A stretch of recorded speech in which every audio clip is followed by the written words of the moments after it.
പാചകവാതക പ്രതിസന്ധിയുടെ ഭാഗമായി ഹോട്ടലുകൾ അടയ്ക്കുന്നത് പച്ചക്കറി വ്യാപാര മേഖലയെയും ബാധിക്കുകയാണ്. യുദ്ധം ആരംഭിച്ച ശേഷം ഫ്ലൈറ്റുകൾ റദ്ദായതോടെ ഗൾഫ് നാടുകളിലേക്കുള്ള പച്ചക്കറി, പഴവർഗ്ഗ കയറ്റുമതിയിലും ഗണ്യമായ കുറവ് രേഖപ്പെടുത്തി. ഇത് പച്ചക്കറികൾ കെട്ടിക്കിടക്കാനും വില കുറയാനും ഇടയാക്കി. പച്ചക്കറി വ്യാപാരികൾക്ക് ഭീമമായ നഷ്ടമാണ് ഇതുവഴി ഉണ്ടാവുകയെന്ന് വ്യാപാരികൾ പറയുന്നു. ചില്ലറ വിൽപ്പനക്കാരെ കൂടുതലും ആശ്രയിക്കുന്നത് ഗാർഹിക ഉപഭോക്താക്കളായതിനാൽ ചില്ലറ വിൽപ്പനക്കാരെ പ്രശ്നം കാര്യമായി ബാധിക്കുന്നില്ല.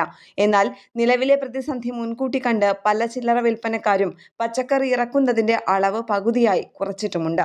ഹോട്ടൽ മേഖലയിലേക്ക് ടൺ കണക്കിന് പച്ചക്കറികൾ ദിവസവും വിതരണം ചെയ്യുന്ന ഹോൾസെയിൽ വ്യാപാരികളെയാണ് പ്രതിസന്ധി കാര്യമായി ബാധിച്ചിരിക്കുന്നത്.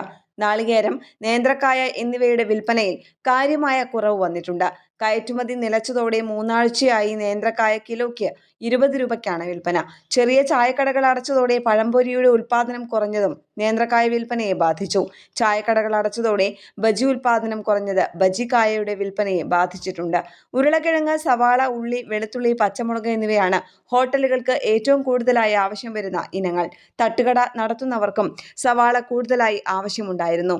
ഗ്യാസ് പ്രതിസന്ധി മൂലം തട്ടുകടകൾ അടച്ചതും ആ വഴിക്കുള്ള വ്യാപാരത്തിലും കുറവ് വന്നതായി വ്യാപാരികൾ പറയുന്നു. ഹോസ്റ്റലുകൾ പലതും അടയ്ക്കുകയോ അല്ലെങ്കിൽ ഭക്ഷണ വിതരണം നിർത്തുകയോ ചെയ്തു. ആ വഴിക്കുള്ള പച്ചക്കറി വ്യാപാരവും നിലച്ചു. മല്ലിയില, പുതിനയില, കറിവേപ്പില, വാഴയില എന്നിവയുടെ വിൽപ്പനയെയും കാര്യമായി പ്രതിസന്ധി ബാധിച്ചിട്ടുണ്ട്. ന്യൂസ് ഡെസ്ക് കേരള പ്രണാമം.